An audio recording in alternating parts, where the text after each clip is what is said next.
बिस्मिल्लाहिर्रहमानिर्रहीम। अस्सलामुअलैकुम। नाज़रीन कराम, नई वीडियो में आपको खुश आमदीद कहते हैं। मैं आपको ख़बर दे रहा हूँ कि इस वक्त सब कुछ अच्छा नहीं है इस्लामाबाद के अंदर, और दरो दीवार अब हिलना शुरू हो गए हैं। और वो कहते हैं ना कि तूफ़ान से पहले सन्नाटा और खामोशी है।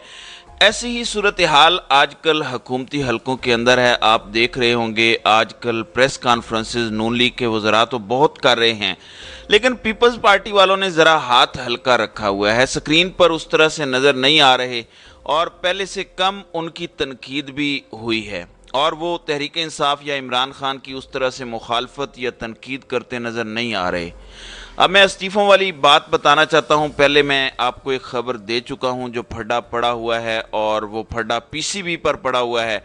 आज राना सनाउल्लाह ने प्रेस कॉन्फ्रेंस की और वो ऐसे बातें कर रहे थे जैसे हमें पता ही नहीं है। उन्होंने कहा कि चेयरमैन पीसीबी के मामले पर किसी भी जमात की राय अलग हो सकती है, इख्तलाफ की कोई सूरत नहीं है। आसिफ अली जरदारी का वज़ीर आज़म से मोहब्बत, इज़्ज़त और एहतराम का ताल्लुक़ है। ये बड़ी अच्छी पालिश कर रहे हैं, लेकिन ज़ाहिर है कि ये चीज़ें उस तरह से हैं नहीं जिस तरह ये कह रहे हैं। फिर वो बताते हैं कि 9 मई वाक़े से मुतालिक 7 केसेस हैं जो फ़ौजी अदालतों के दायरा इख्तियार में आते हैं। लेकिन पीपल्स पार्टी के रज़ा रबानी आज सेनेट में गुफ्तगू कर रहे थे। उन्होंने कहा कि जो कुछ भी है वो आइन और कानून के मुताबिक होना चाहिए, और उन्होंने मिलिट्री कोर्ट्स की हिमायत नहीं की। इसके बाद आप जानते हैं कि जमात इस्लामी ने भी इस करारदाद पे ये कह दिया कि ये मामलात आम अदालतों के अंदर चलने चाहिए। लेकिन जो इस्तीफ़ों का मामला है, मैं आपको बता रहा हूँ कि एयरपोर्ट पर इस वक्त अलर्ट की सूरत हाल है, ये उससे एक अलग मामला है। इस्लामाबाद के अंदर एक इस्तीफ़ा मांगा गया है, और इसके अलावा एक और ख़बर भी देता हूँ जो दावा किया जा रहा है। दावा ये हुआ है कि राना सनाउल्लाह जो वज़ीर दाखिला हैं उनका और जो इंटीरियर सेक्रेटरी या होम सेक्रेटरी जिसे कहते हैं उनके दरमियान मुबैना तौर पर तलख कलामी की खबर है। गो के राना सनाउल्लाह ने प्रेस कॉन्फ्रेंस में ऐसी किसी भी तलख कलामी या तू तकरार की नफ़ी की है और कहा है कि ऐसी कोई बात नहीं है, और उनके मुताबिक ऐसा कुछ नहीं हुआ। दूसरा एक और मामला है, इलेक्शन और इलेक्टोरल रोल में इसकी बड़ी अहमियत है। नादरा में इस वक्त तारिक मलिक साहब चेयरमैन हैं, और उनको पाकिस्तान तहरीक इंसाफ ने चेयरमैन के तौर पर अपॉइंट किया था। ये बात आपने याद रखनी है। ये जो तारिक मलिक साहब हैं, इनसे एक दफ़ा पहले भी इस्तीफ़ा लिया गया था, और तब भी इन्हें मुस्लिम लीग नून ने ही हटाया था। अब ये जो मौजूदा चेयरमैन नादरा हैं, इत्तलाआत के मुताबिक इनको राना सनाउल्लाह ने मैसेज कन्वे किया है कि आप रिज़ाइन करें, आप घर जाएं, और उसके बाद देखा जाएगा। अब इस पर भी फड्डा पड़ गया है। मैं इस हवाले से आज की प्रेस कॉन्फ्रेंस में क्या कहा गया बता देता हूँ। राना सनाउल्लाह समझते हैं कि इस किस्म की चीज़ों का लोगों को इल्म नहीं है। वो कह रहे हैं कि आर्मी चीफ के डेटाबेस के मामले की इंक्वायरी हो चुकी है और मुलव्विस लोगों के खिलाफ कार्रवाई अमल में आ चुकी है। आर्मी चीफ के ख़ानदान के डाटा लीक स्कैंडल से चेयरमैन नादरा के इस्तीफे का कोई ताल्लुक नहीं है। बिल्कुल ठीक है, आपको कहने की क्या ज़रूरत थी। अब चेयरमैन नादरा को आज वज़ीर आज़म हाउस तलब किया गया। उन्हें कहा गया कि आप इस्तीफ़ा दें। खबर इस वक्त यह है कि उनके खिलाफ बाकायदा तौर पर FIA में एक इंक्वायरी भी शुरू हो चुकी है, और आज कहा गया है कि वो वज़ीर आज़म को मिल के इस्तीफ़ा दे देंगे। इस मोमेंट तक जब इस्लामाबाद से यही खबरें हैं कि वो इस्तीफ़ा दे रहे हैं और वो उस पर तैयार भी हैं, लेकिन अभी तक इस्तीफ़ा देने का बयान सामने नहीं आया। लेकिन जंग जियो की खबर ये है कि chairman national database and registration authority NADRA Tariq Malik को बैरून मुल्क जाने से रोक दिया गया है। अब सवाल ये पैदा होता है कि अगर सब कुछ ठीक है तो फिर अब आप उनको बैरून मुल्क जाने से क्यों रोक रहे हैं? आखिर कुछ तो ऐसा है जो लोगों से छुपाया जा रहा है। मैं आपको बता देता हूं कि मैच इस वक्त पड़ा हुआ है। मैच ये पड़ा हुआ है कि नून लीग हर सूरत चेयरमैन नादरा से इस्तीफ़ा लेना चाहती है। पाकिस्तान पीपल्स पार्टी इस हक में नहीं है कि उनसे इस्तीफ़ा लिया जाए। उन्होंने पैगाम कन्वे किया है कि इनको इस ओहदे पर बरकरार रखा जाए। इसका मतलब है कि चेयरमैन PCB के बाद चेयरमैन नादरा का दूसरा ओहदा है जिस पर फड्डा पड़ा हुआ है, और इस वक्त चेयरमैन नादरा वज़ीर आज़म ऑफिस में मौजूद है। پھر ایک خبر یہ بھی آ رہی ہے کہ پیپلز پارٹی چیزوں کو اور اینگل کی طرف لے جانا چاہتی ہے۔ نون لیگ کے لوگ فضل الرحمان کی پارٹی پر تنقید بھی کرتے نظر آ رہے ہیں، ان کو روکا بھی گیا۔ پھر پنجاب میں جو استحکام پاکستان پارٹی بنی، اس حوالے سے سب کو پتا ہے کہ ان کو نواز شریف نے روکا ہے، اور نواز شریف نے پارٹی بنا کے بنیادی طور پر زرداری کے ساتھ گیم کرنے کی کوشش کی ہے۔ تو زرداری صاحب کے متعلق خبریں آ رہی ہیں کہ وہ باقی چیزوں کو چھوڑ کے ان کا ایک اور چیز پر بھی اختلاف ہے کہ آپ عمران خان کے خلاف کیسز ضرور چلائیں، سب کچھ کریں، لیکن ملٹری کورٹس میں نہ جائیں۔ اور وہ یہ عمران خان کی ہمدردی میں نہیں کر رہے، وہ اس لیے کر رہے ہیں کیونکہ ان کو پتہ ہے کہ پاکستان میں نہ حالات ایک جیسے رہتے ہیں، نہ پیج ایک رہتا ہے اور نہ چیزیں ایک رہتی ہیں۔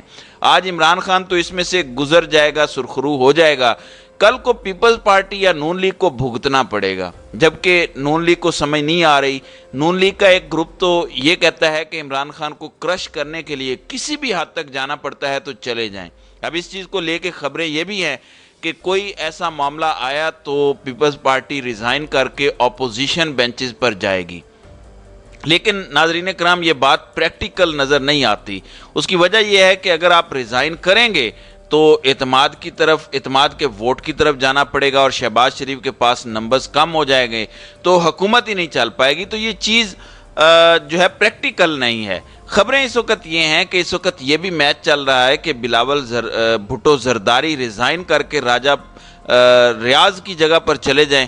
اب اس میں ایک پرابلم ہے، اب پیپلز پارٹی ایسا کیوں کر رہی ہے؟ کیونکہ اگر راجہ ریاض اپوزیشن ہوا تو راجہ ریاض اور مسلم لیگ نون تو ایک ہی ہیں، اور راجہ ریاض نے ہی وہ نام دینے ہیں جب نگران سیٹ اپ آئے گا تو ہاؤس آف دا لیڈر اور اپوزیشن لیڈر دونوں مل کے یہ طے کرتے ہیں، تو ادھر بھی نون لیگ کا بندہ ہے اور ادھر اپوزیشن پر بھی نون لیگ کا بندہ بیٹھا ہے۔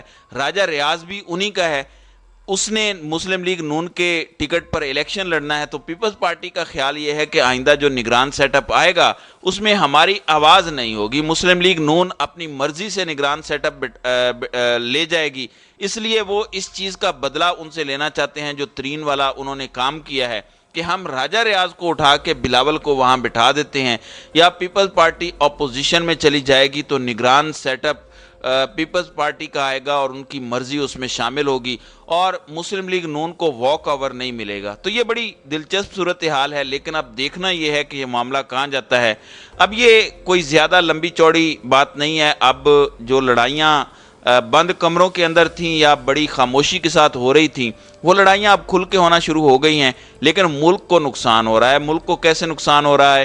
ذرا اسٹیٹ بینک آف پاکستان کی آج کی خبر سن لیں کہ بیرون ملک یعنی اوورسیز پاکستانی جو پاکستان میں زر مبادلہ بھیجتے ہیں، ترسیلات زر بھیجتے ہیں، اس میں 3 ارب ڈالر سے زائد کی کمی ہوئی ہے، اور بتایا گیا ہے کہ پہلے 11 مہینوں میں مجموعی طور پر ترسیلات زر پہلے 28.4 ارب تھیں، لیکن اب اس میں 3.6 ارب ڈالر کم ہوئی ہیں، یعنی 12.8 ارب ڈالر کی کمی ہوئی ہے، اور 24.8 ارب ڈالر پاکستان کو وصول ہوئے ہیں، لیکن ان کو کوئی اس سے فرق نہیں پڑ رہا۔ اس کا مطلب کیا ہے؟ اس کا مطلب بہت واضح ہے، ہمیں ایک ڈالر کی ضرورت ہے، لیکن یہاں اتنی کمی ہو گئی ہے، 3 ارب ڈالر بہت بڑی اماؤنٹ ہے۔ اب اس ساری سچویشن میں الیکشن کمیشن کا موڈ بھی تبدیل ہوا ہے۔ وہ الیکشن کمیشن جو بہانے بناتا تھا، جس کے پاس وسائل نہیں تھے، جس کے پاس سیکیورٹی نہیں تھی، آج انہوں نے ایک سیمینار رکھا ہوا تھا جہاں اعظم نذیر تارڑ بھی تھے، اسپیشل سیکرٹری ظفر اقبال بھی بیٹھے ہوئے تھے، اور دیگر لوگ بھی تھے۔ تو وہ بتانا یہ چاہتے تھے کہ ان کا اسٹریٹجک پلان کیا ہے، کیا الیکشن کمیشن تیار ہے۔ تو آج وہاں پر الیکشن کمیشن پاکستان کے جو اسپیشل سیکرٹری ہیں ظفر اقبال، انہوں نے بتایا کہ الیکشن کمیشن آف پاکستان اس حوالے سے مکمل طور پر تیار ہے اور الیکشن موڈ میں جانے کے لیے تمام اقدامات کرنے کو تیار ہے، جس کا مطلب یہ ہے کہ جو پیپلز پارٹی کہہ رہی ہے کہ ٹائم پر الیکشنز کرائے جائیں، چیزیں اسی طرف جا رہی ہیں، اور مسلم لیگ نون چاہتی ہے کہ الیکشنز رکیں، لیکن ان تمام تر کوششوں کے باوجود الیکشن رکتا ہوا دکھائی نہیں دے رہا۔ کوئی ایسی بات ہوگی تو وہ تو آپ کو بتائیں گے، لیکن فی الحال یہی سینیریو ہے۔ تو ناظرین اکرام، آپ کی اس ویڈیو کے حوالے سے کیا رائے ہے؟ آپ اپنی رائے کا اظہار کامنٹ سیکشن میں ضرور کیجیے گا۔